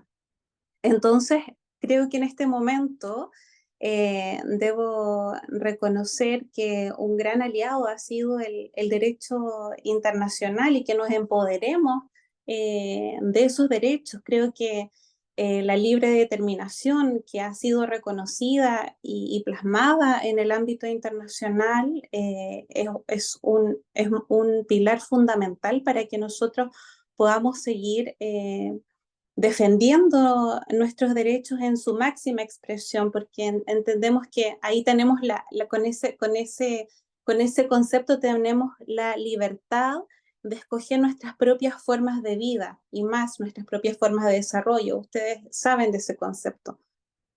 Entonces, creo que un buen aliado han sido el desarrollo que se ha dado a nivel internacional y sobre todo a nivel de los derechos humanos, cómo nos empoderamos de esos conocimientos, más el kimun que existe en los territorios como para poder avanzar. Una opinión que la he escuchado también en los estudios que he realizado, la única forma de avanzar concretamente una política indígena mirada desde nuestro propio kimun y conocimiento es desde nuestra forma de ser como mapuche y desde los territorios. Es como de abajo hacia arriba, construirla, ya que todo lo que pueda venir de forma externa pueda ser asimilacionista, puede tener otros intereses, y yo misma que he vivido procesos políticos, las lógicas, y no quiero pecar como de decir que nosotros somos los mejores, no, tiene que ver con lógicas. Las lógicas que se dan en política, la forma de hacer política, a veces me choca mucho, lo digo una opinión personal, con lo que yo soy como mapuche. La política que no es indígena y la política que es indígena me ha acercado a ella, pero no ha habido, no hay mucha cabida, no se ha hecho mucha política, o al menos no tiene incidencia. Hemos intentado, pero no ha tenido la incidencia para avanzar de la forma que el pueblo mapuche y los pueblos indígenas quieren. Entonces la pregunta es cómo lo hacemos o cómo lo seguimos haciendo. Al menos se valoran todos los esfuerzos. Yo creo que fui candidata a la constituyente por los escaños reservados. Yo creo que viéndolo desde una parte externa, viéndola más la política como desde el Estado, creo que es necesario avanzar también en escaños reservados para que exista una visión del pueblo mapuche y de los pueblos indígenas. Yo creo que hay que avanzar por varios frentes. Primero, hacer una política desde los territorios en base a los instrumentos de derecho humano internacional que tenemos, y por otra parte también incidir en las vías institucionales donde se toman decisiones importantes, donde también es parte del Ejecutivo y todas las esferas, ¿cierto?, de poder, para que nosotros podamos dialogar, para que podamos tener un diálogo intercultural e ir incorporando esta visión. Porque creo que a nosotros no han resultado algunos procesos porque no hay un entendimiento y no hay un diálogo intercultural. Y alguna gente, cuando nosotros decimos que se reconozca, por ejemplo, el Tratado de Tapigüe, piensan que nosotros queremos sacar a toda la otra población y queremos dividir, y como algo muy separatista, como algo muy... nos miran como pasó en la constituyente, como que nosotros queríamos tener nuestros propios tribunales, que queríamos dividir el país y una serie de consignas que en realidad no eran efectivas. Yo creo que la mirada, como bien lo decían ahora, del pueblo mapuche y los pueblos indígenas se concilia con la vida y con las demás personas que no son indígenas también. Entonces, tener una mirada más articulada, más de diálogo, de mayor entendimiento en esas esferas, yo creo que nos podría ayudar a avanzar, porque hay muchas personas que no son indígenas y que sí tienen mucha adherencia a nuestras legítimas causas. Bueno, eso en el sentido de tener estas dos miradas, la política indígena y la política que se hace ya desde el Estado. Ahora, a nivel internacional también se pueden llevar a cabo discusiones para este reconocimiento. Creo que personalmente creo que hay que ir a la Corte Interamericana para que se reconozca el genocidio que hubo con los pueblos y para también que el Estado de Chile tenga conocimiento y un llamado de atención por no hacer una reparación y porque no existe justicia en definitiva en este país. Creo que la justicia es primordial y no podemos seguir tratando como iguales a quienes son absolutamente desiguales. O sea, no ha habido ningún ánimo serio de reparación. Yéndole a la esfera ya de la política del Estado, la política del Estado es muy carente, es incluso vulneratoria de los derechos humanos, las instituciones que actualmente están en el Estado. Yo también participé dentro del Estado, intenté también colaborar, no cuestiono a los que están dentro, creo que también se puede avanzar, pero no hay una institucionalidad robusta, no hay una mirada desde los pueblos indígenas, entonces se sigue con una mirada colonizadora, precaria y que no da ninguna respuesta a las verdaderas necesidades que tienen las personas.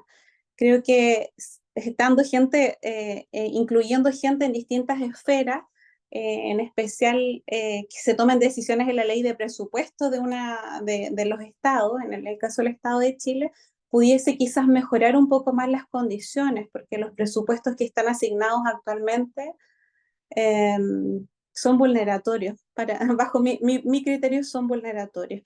Eh, Creo que hay que avanzar en distintas esferas. Cada una ñaña, una lamiana avanza en su política desde los territorios, haciendo, por ejemplo, conservando su semilla, ejerciendo la soberanía alimentaria. Yo creo que es un acto político.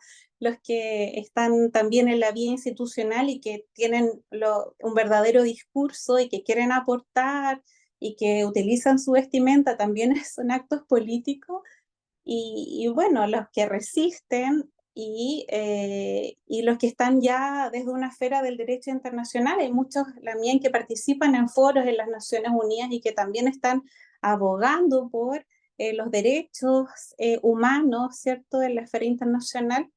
Ahora, ¿cómo articulamos todas estas estrategias? Yo creo que va a ser la respuesta y yo creo que cómo articulamos también tiene que ser con el pueblo chileno, cómo articulamos visiones. Tenemos muchas visiones en común. Mi madre, por ejemplo, no quiero ser autorreferente, pero yo vivo un poco esto del mestizaje porque tengo un padre mapuche y una mamá que no es mapuche. Y mi mamá es la primera que tiene una escuela intercultural. Ella ha hecho trabajos con machis, con loncos, entonces yo me pregunto, ella, claro que tiene hijas mapuches, mi papá no conocía su cultura, pero realmente hay un interés. Y cuando esas miradas se cruzan, yo creo que se puede avanzar, pero con discursos que sean coherentes y que vayan a dignificar la vida de todos y todas. Pueblo mapuche, gente que no lo es, o personas que son de los pueblos indígenas y que tienen una mirada más bien con un respeto a la tierra, ¿cierto? Una visión, quizá algunos lo ven desde una mirada más medioambientalista, pero creo que hay que buscar esos puntos de encuentro para poder avanzar. Al menos esa es una visión general que tengo. Disculpen que me conecté tarde, no sé, no puedo tocar los otros puntos de las otras personas que estuvieron acá presentes porque estaba en un comparendo.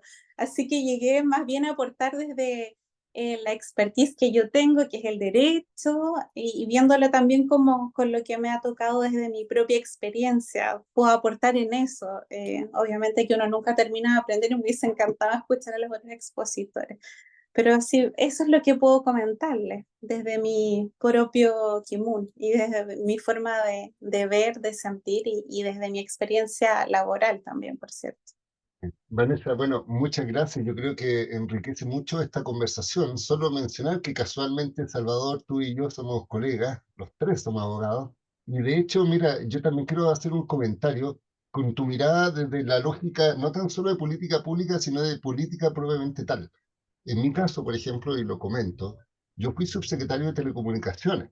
Y de hecho, como subsecretario de Telecomunicaciones, fui uno de los pocos subsecretarios que han sido indígenas en los 200 años de historia de Chile. Y de hecho, dentro de los subsecretarios habían sido más orientados a temas indígenas los subsecretarios anteriores, y en mi caso, en telecomunicaciones, o sea, en un mundo completamente distinto al tema indígena, pero tal como lo decía Luis, que es el director de CONADI, uno tiene que hacer política tratando de integrar la mirada indígena en forma transversal y no tan solo exclusivamente indígena. Es decir, en temas de telecomunicaciones, nosotros, por ejemplo, fomentamos mucho la conectividad, por ejemplo, de zonas rurales, de zonas extremas. Fuimos al norte, a propósito de Carlos, que estaba acá, Aymara, fuimos a Belén, que es una localidad que está en Putre, conectando y dándole herramientas digitales a los hermanos que se encuentran en ese lugar.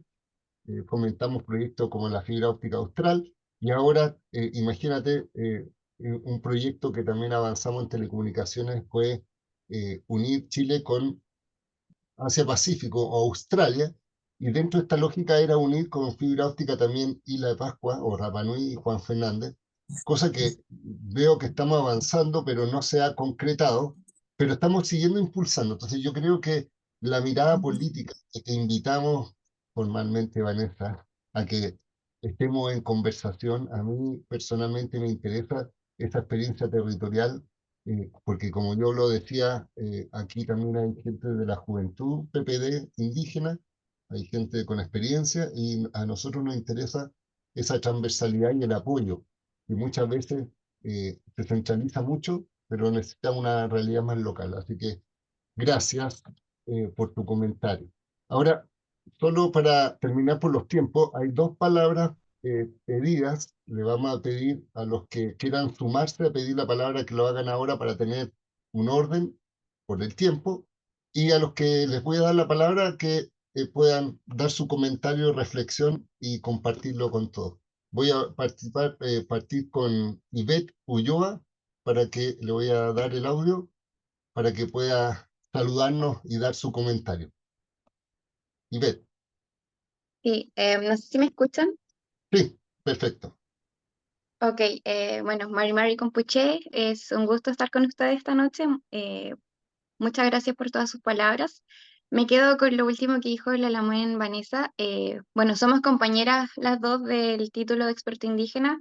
Yo soy geógrafa de la Universidad de Concepción, vivo en Coronel y, bueno, también tengo experiencia en negociaciones internacionales. Estoy certificada por la Universidad de Harvard y fui a la COP28 en Dubái el año pasado porque participé de un concurso aquí a nivel nacional y bueno, gané este concurso y fui con otro joven hacia allá.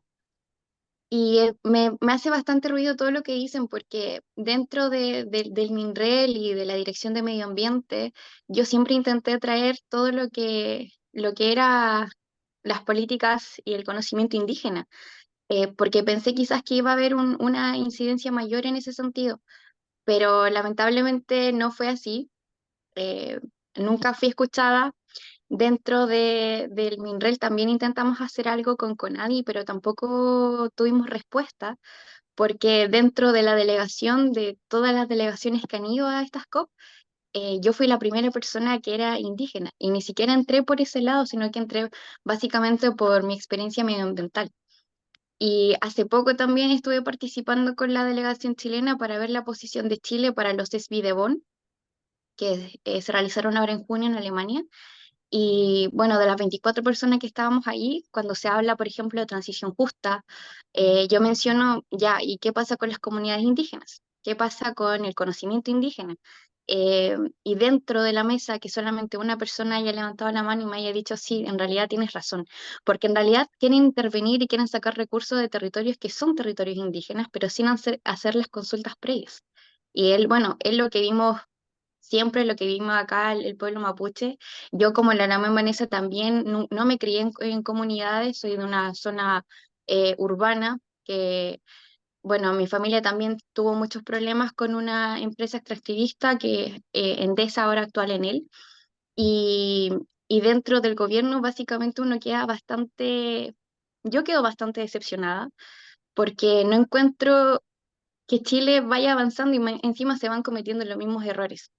Siento yo, bueno, como joven, bueno, actualmente tengo 25 años y siempre me ha costado encontrar el espacio para incluir esto, porque a veces se me ve como geógrafa, pero yo además quiero incluir esta ciencia indígena.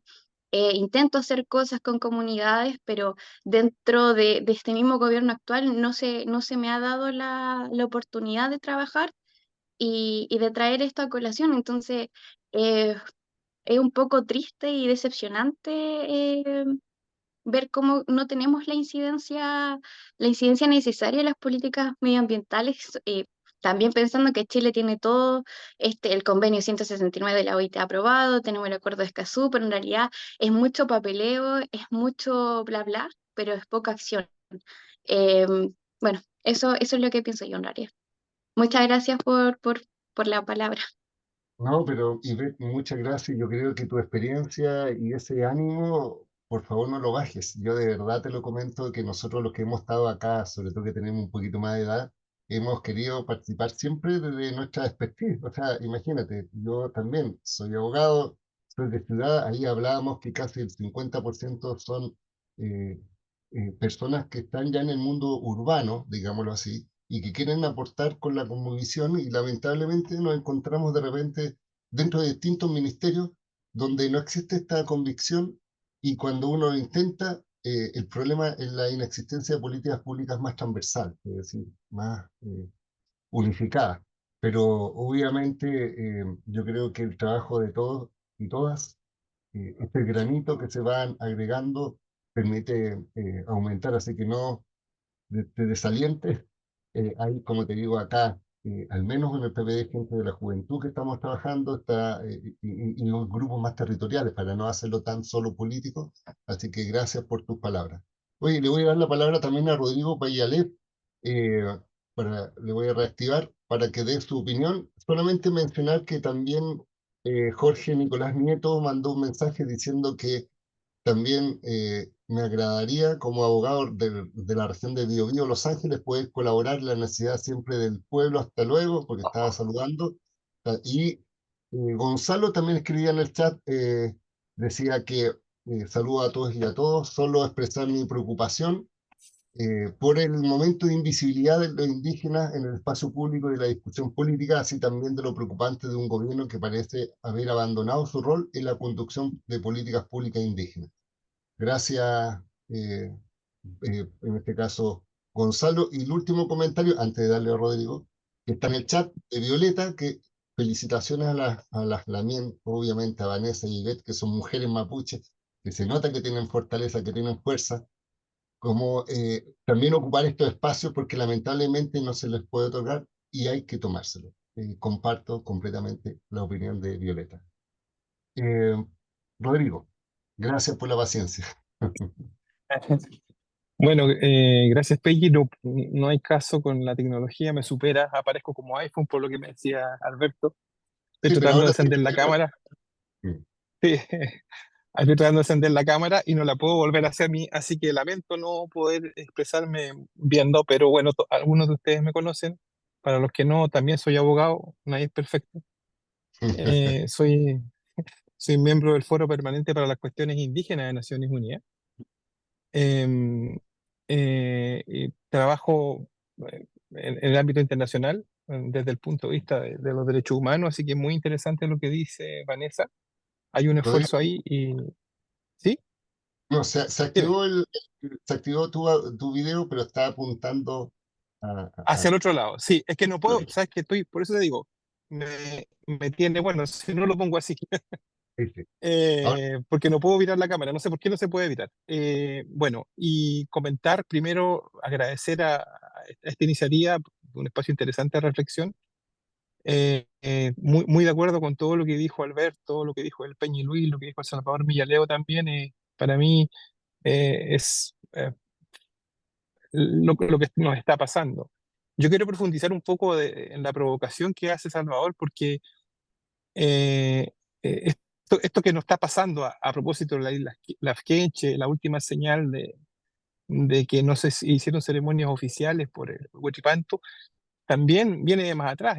Algo dijeron del proceso constituyente, pero recuerden que desde Mideplan, la luz aquí, dame un segundo. Desde Mideplan se indicó a la Convención Constituyente, a la segunda, que tenía que ser consulta, y no se hizo. Entonces, el ninguneo y que se pasa por encima de nosotros es una cosa ya recurrente. Pero esto, por eso yo creo que es un síntoma de algo más grave. No solo pasa en Chile, digamos. Vean lo que está pasando en Argentina con las mujeres, con los mapuches incluso. Entonces, yo a lo que quiero invitarlo es a una reflexión que nos permita adoptar una estrategia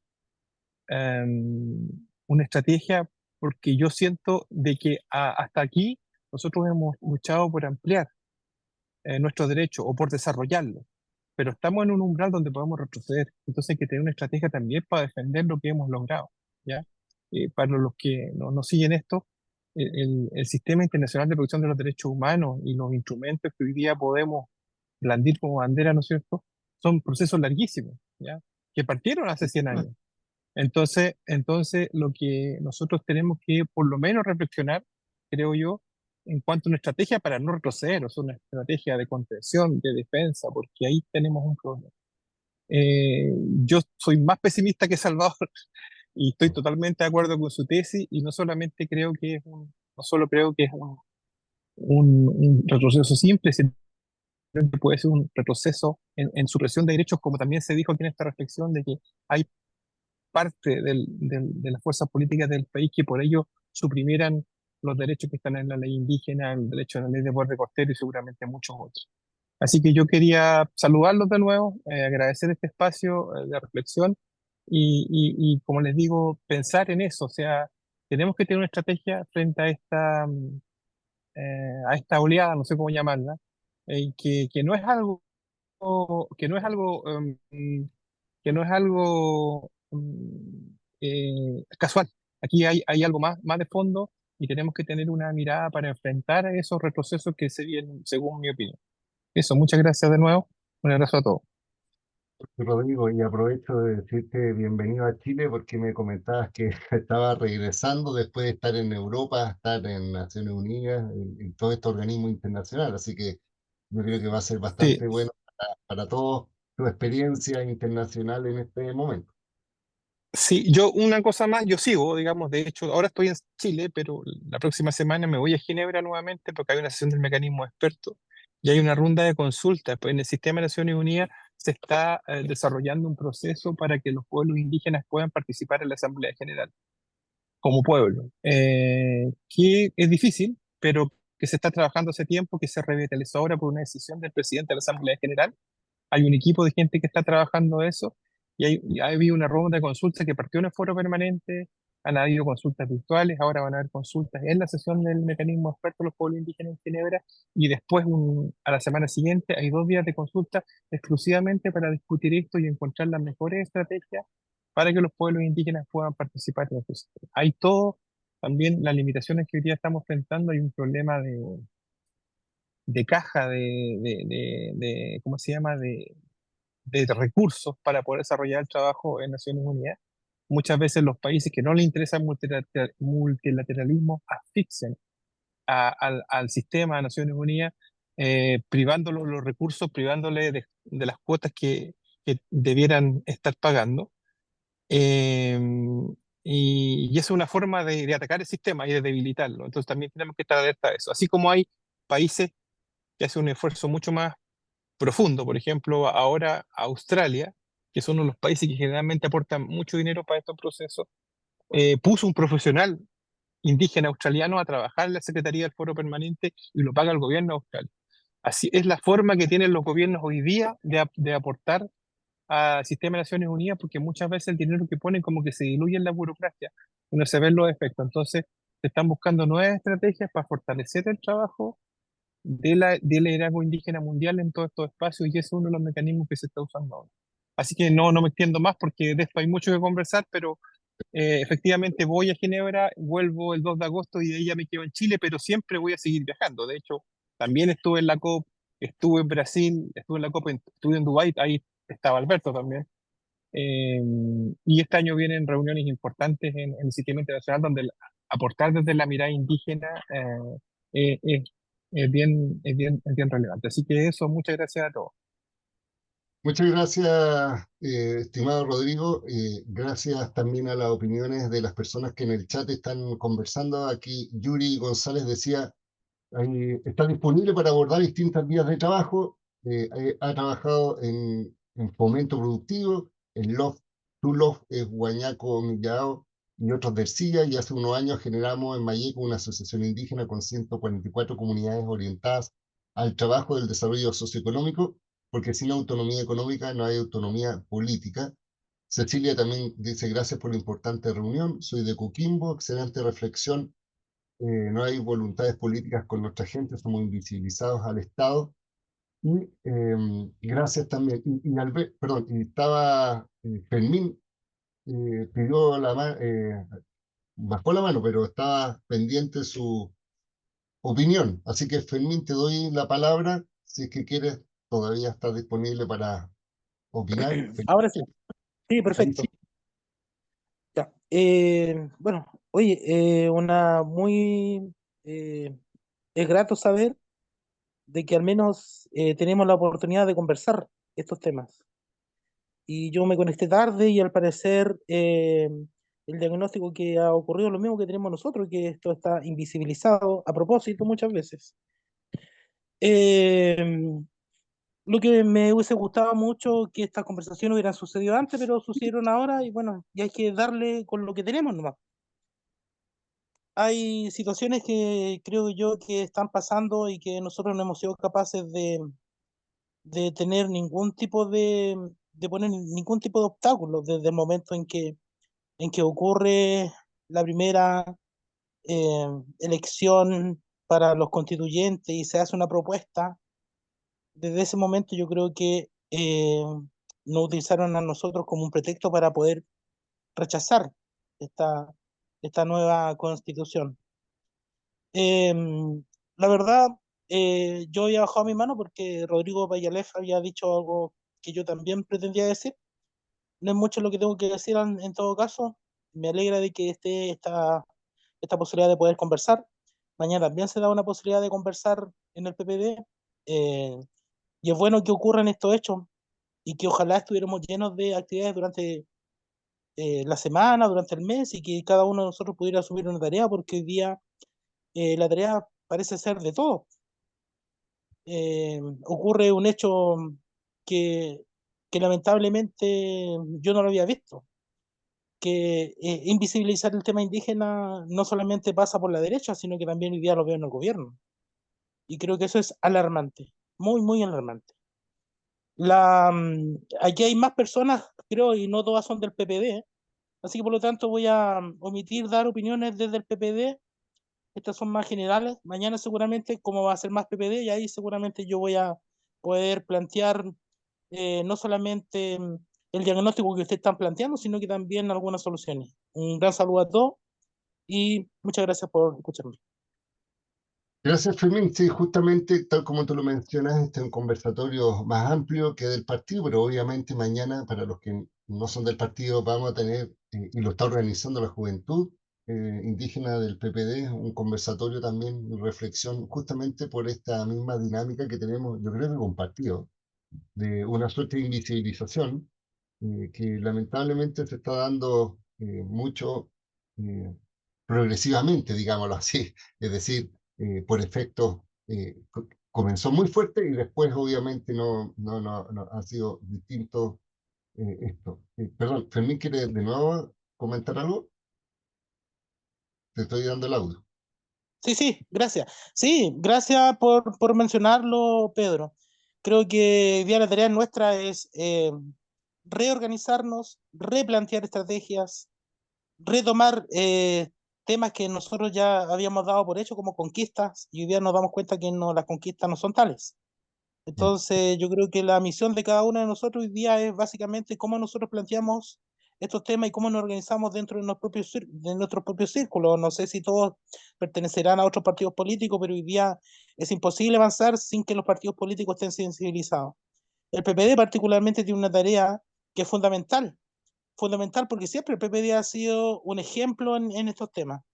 Y creo que el PPD desde hace ya un par de años ha dejado sin lugar a dudas este tema a que sea manejado por otras personas que sin lugar a dudas eh, han llevado a que este tema, incluso dentro del PPD, sea invisibilizado. Así que una tarea grande para todos los PPD. Mañana tenemos una gran tarea, replantearnos, reformular para poder armar nuevas estrategias y que esto no decaiga. Necesariamente tenemos que reorganizarnos con los demás partidos. ¿Qué pasa con el Partido Socialista? ¿Qué pasa con el Partido Comunista? ¿Qué pasa con los radicales? Esta cosa no puede decaer. Y qué bueno que tú, Pedro, estés levantando este asunto y que las cosas sucedan de la forma que nosotros queremos que es oportuno. Primero reuniéndonos, primero haciendo un diagnóstico, pero nosotros no podemos tener una segunda reunión donde estemos repitiendo el mismo diagnóstico. Tenemos que ya asumir tareas y plantear soluciones a esto. Eso es, Pedro. Gracias. Absolutamente de acuerdo, Fermín. Yo creo que el trabajo no es solamente de los que están, o sea, es de todos al final, hombres, mujeres, la mía, los distintos pueblos que están en distintos espacios. Quiero leer lo que dice Patricio Canillán, que dice agradecer el espacio de diálogo que nos hace falta y principalmente al Peña y compañero Alberto Pizarro por la invitación. Pienso que la gran dificultad es poder definir cuál es el camino para poder avanzar en términos de los derechos culturales, lingüísticos y participación efectiva. Estamos en una etapa principiante respecto de avanzar de la complementariedad, la interculturalidad en los ámbitos de la educación y la salud. Y por último, falta mayor presencia del Estado, ya que actualmente se evidencia una precariedad presupuestaria, tal como lo plantea el Peña y Luis Penchuleo. Y la consulta es cuál es el rol de los actores y partidos políticos para avanzar efectivamente en materia indígena. Y cómo dejamos de instrumentalizar la discusión política y que no sean tan estacionarias en los periodos eleccionarios. Bueno, yo creo, mira, sinceramente, a propósito de lo que también menciona Fermín, los partidos, desde el punto de vista como partidos políticos, más que los actores específicos dentro de los partidos, no han posicionado. De hecho, si uno ve la última cuenta pública del presidente Boric, que no es una crítica, pero es una manifestación, hubo muy baja referencia al tema de los pueblos originarios, solo este acuerdo que se está trabajando entre distintos actores políticos y no tan solo políticos y que supuestamente van a terminar con un informe. O sea, yo creo que de partir de una lógica de promover el Ministerio de Pueblo Originario, el reconocimiento y los escaños, a terminar con que se va a esperar un informe, algo ha pasado entre medio. Y Beth nuevamente menciona lo triste de nuestro país es que han pasado años y las cosas no cambian, siempre van a priorizar la ciencia occidental, amiguismo o neopotismo. Dentro de estas organizaciones internacionales, dice, nuestras demandas también se separan de otras. Dentro de las mesas de negociación de la COP jamás se tocaron estos temas. Y el gobierno actual en lo personal me ha dejado un gran vacío y decepción porque todo este discurso quedó en eso, palabras sin acción. Eh, Nuevamente yo creo que estos son espacios para poder decirnos las cosas como lo estamos planteando y ya que no hay más palabras, pedidas. Yo creo que en honor al tiempo, la paciencia de todos, estuvimos más de 40 personas conectadas simultáneamente, ahora tenemos 38, o sea, se han mantenido todas. Mencionar que este video va a estar disponible después, lo vamos a subir a las plataformas de tal forma que se puedan compartir con otras, y yo al menos asumo el compromiso de seguir en esta senda de diálogos interpolíticos, porque no es tan solo algo propio del partido, sino que tiene que ser trascendente a otros espacios políticos. Agradecer tanto a Alberto, que es en este caso un gran amigo que está desde Bolivia, a Salvador, a Luis, Vanessa, a todos los que participaron, y darles fuerza y ánimo, porque yo creo que toda esta lógica nos convoca, nos apasiona, y yo creo que hay que reflejarlo, sobre todo porque ya, como lo dijeron una vez que nosotros colocamos una antena en un sector rural de la Araucanía, decía, los indígenas ya dejamos los palos y las piedras y ahora tenemos que usar las tecnologías para estar par a par con cualquier persona, chileno, extranjero, internacional. Entonces yo creo que estamos en un momento, obviamente, de poder seguir con la fortaleza que tenemos y la resiliencia de seguir trabajando por todos los pueblos originarios en forma unida. Así que agradecido nuevamente. Voy a terminar con Eduardo dice, no se pudo conectar antes, para terminar, muy buena reunión, que quede grabado y comuniquen el link para escuchar las posiciones. Vamos a mandar a todos el link. Así que voy a finalizar la grabación.